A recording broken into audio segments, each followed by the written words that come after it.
There are many emerging economy countries around the world, such as BRICS nations, and one of them is China.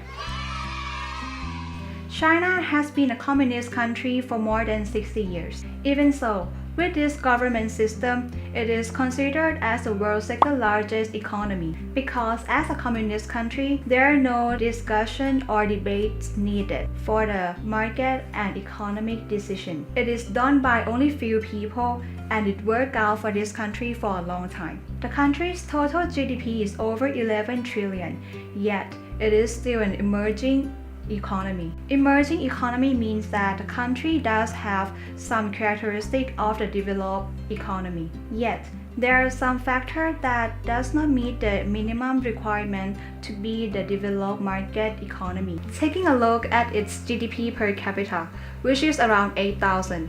This is extremely low comparing to other countries, such as Norway, Australia, Singapore, and so on. Therefore, since the GDP per capita is quite low, resulting in lower labor costs, it has made China a good opportunity for foreign countries to invest in. China has many free trade agreements worldwide with countries such as Australia, ASEAN, Georgia, South Korea, Singapore, and New Zealand. Because of this, it is very beneficial for them, as imports and exports will not be charged on taxes, quotas, and tariffs. The commanding heights in China are mostly owned by the government.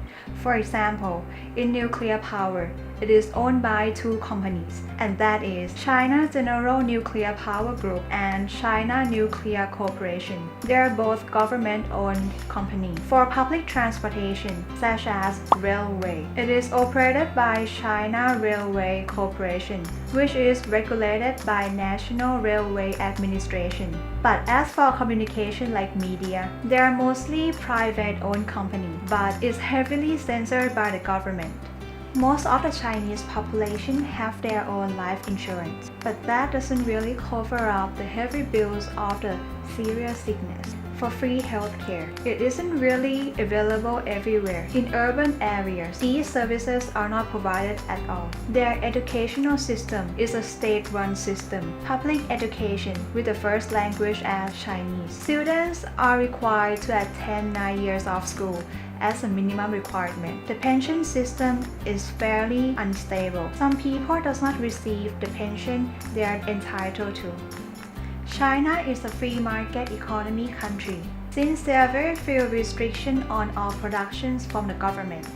The country contains a high-risk, high-reward factor within its economy. For example, a luxury market. The market is relatively small, where it is only 5% of the entire luxury market worldwide. However, because it is a very fast-growing market, many brands are active in this country. For example, this brand, a famous Italian luxury store.